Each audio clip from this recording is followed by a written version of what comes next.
flag-waving, patriotic nephew of my Uncle Sam, a rough-riding, fighting Yankee man. I love mom and apple pie and the freedoms that we all enjoy across this beautiful land. Okay, that was Johnny Cash, and that was my introduction. My name is Keith Brewer, and this is my speech for communications class. I'm a student at Post University. Thank you very much for watching me. The first thing I'd like to say is I'm an American, and I'm a patriot. I love this country. Today, I'm going to tell you about the Patriot Act and the Freedom Acts. The USA PATRIOT ACT is a lengthy 342-page document that was enacted only 45 days after 9/11. So everybody was still really kind of angry, and it was really quickly put into place. The full name for the law is Uniting and Strengthening America by Providing Appropriate Tools Required to Intercept and Obstruct Terrorism Act of 2001. Whew, it's a mouthful. That's why the acronym, the USA PATRIOT Act, is used. The Act's main function is to give the executive branch of the government more tools to fight against terrorist and suspected terrorist activity. Though these very same tools have been available for years in the fight against organized crime, this was the first time they would be used to seek out would-be terrorists.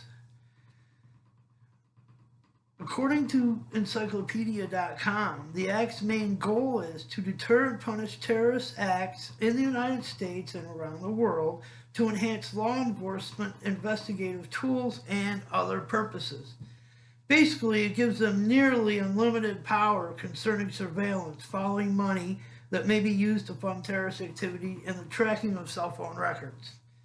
There was a sunset clause placed in the Act, which meant the Act would expire in 5 years and would have to be reauthorized by Congress. According to justice.gov, here's what the Act does. It allows investigators the tools that they need that were already available to fight organized crime, such as wiretaps. Senator Joe Biden made a statement on the floor during a debate about the Act. The FBI could get a wiretap to investigate the mafia, but they could not get one to investigate terrorists. To put it bluntly, that was crazy. What's good for the mob should be good for the terrorists. That's a congressional record dated 10/25/01. That was a direct quote, by the way.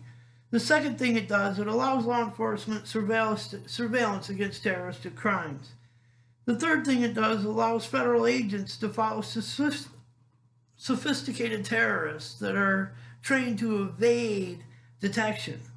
It involves mainly roving wiretaps because terrorists switch cell phones so frequently that the new warrant is not needed to keep tracking suspected terrorists. It all allows law enforcement to conduct investigations without tipping off terrorists. This way, investigators don't tip off the suspects and continue to investigate the suspect and his associates.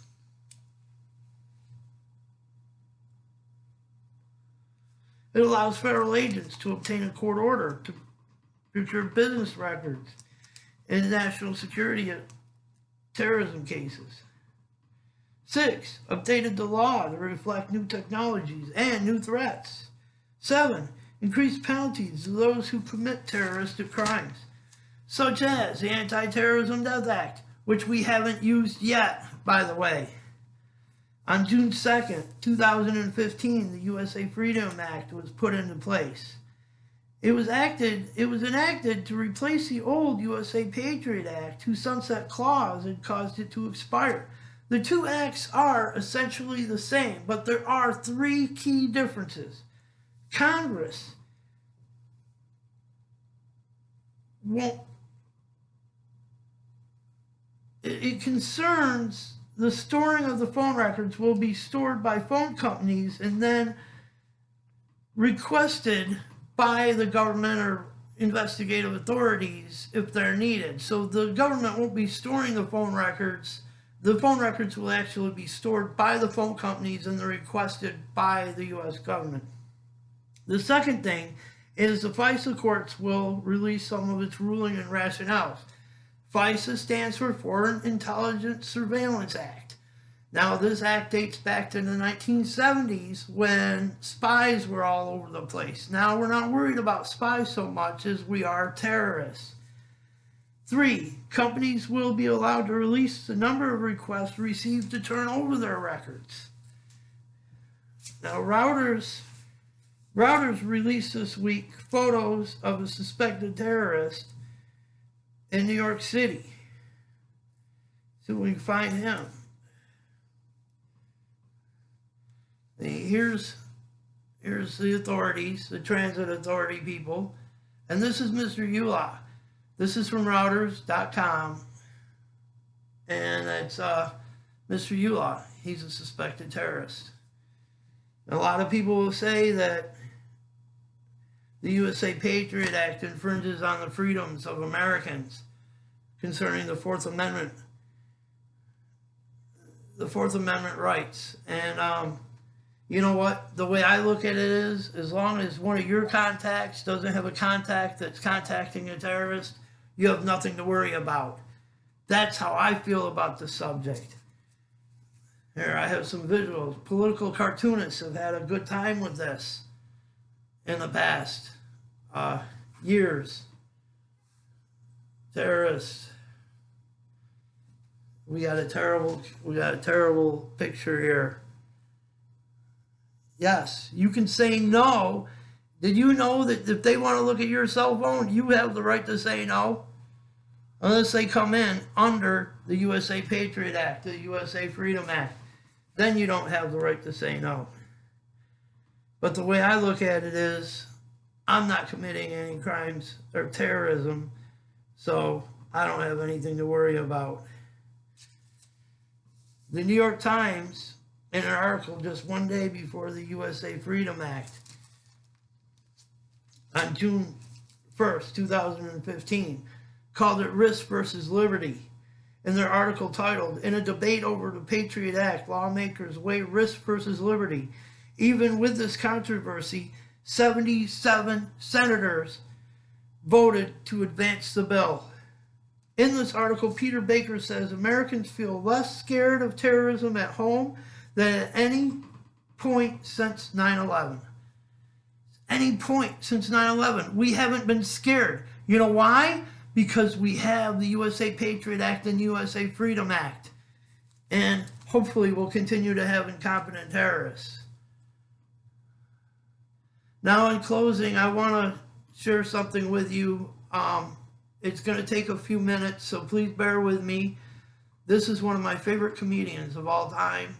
I watched him when I was growing up, but he had a very, very moving Pledge of Allegiance, and he had a prophetic message in the Pledge of Allegiance too. Pay attention. I remember a teacher that I had. Now, I went through the 7th grade. I went to the 7th grade. I left home when I was 10 years old because I was hungry.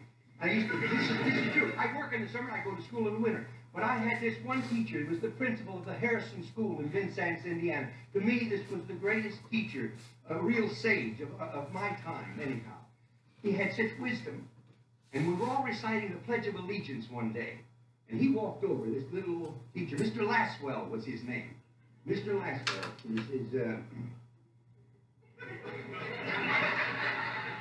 he says, "I've been listening to you boys and girls recite the Pledge of Allegiance all semester, and it seems as though it's becoming monotonous to you. If I may I recite it and try to explain to you the meaning of each word. I, me, an individual, a committee of one, pledge, dedicate all of my worldly goods to give without self-pity. Allegiance, my love and my devotion to the flag, our standard, oh glory, a symbol of freedom. Wherever she waves, there's respect, because your loyalty has given her a dignity that shouts, freedom is everybody's job.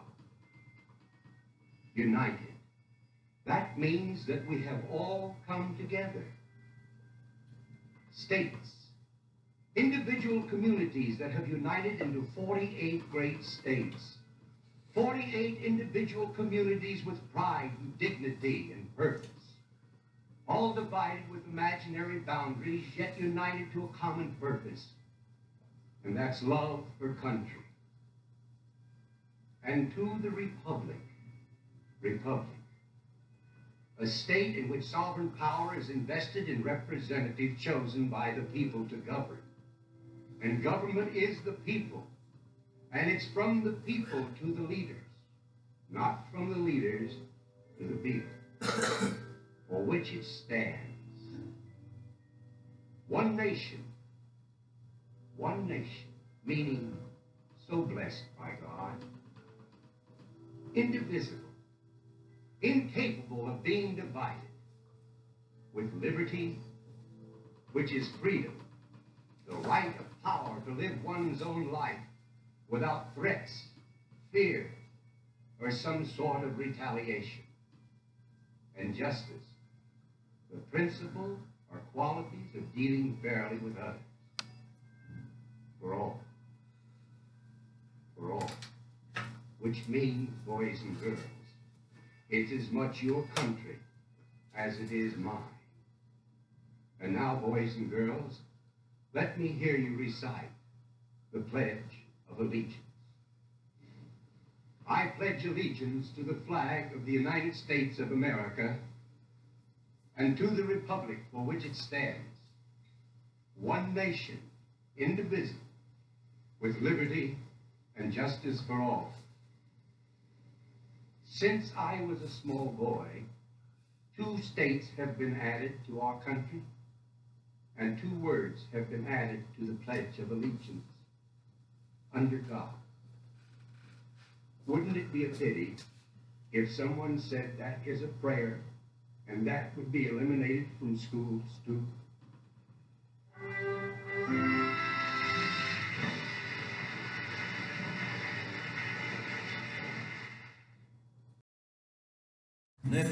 Well, that was my speech.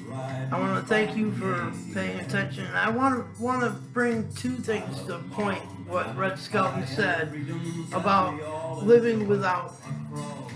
He said threats, fear, or retaliation. And he also, it was so prophetic what he said about the prayer in school, isn't it?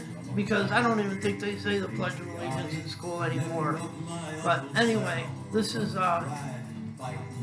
pretty much the USA Freedom Act and the USA Patriot Act.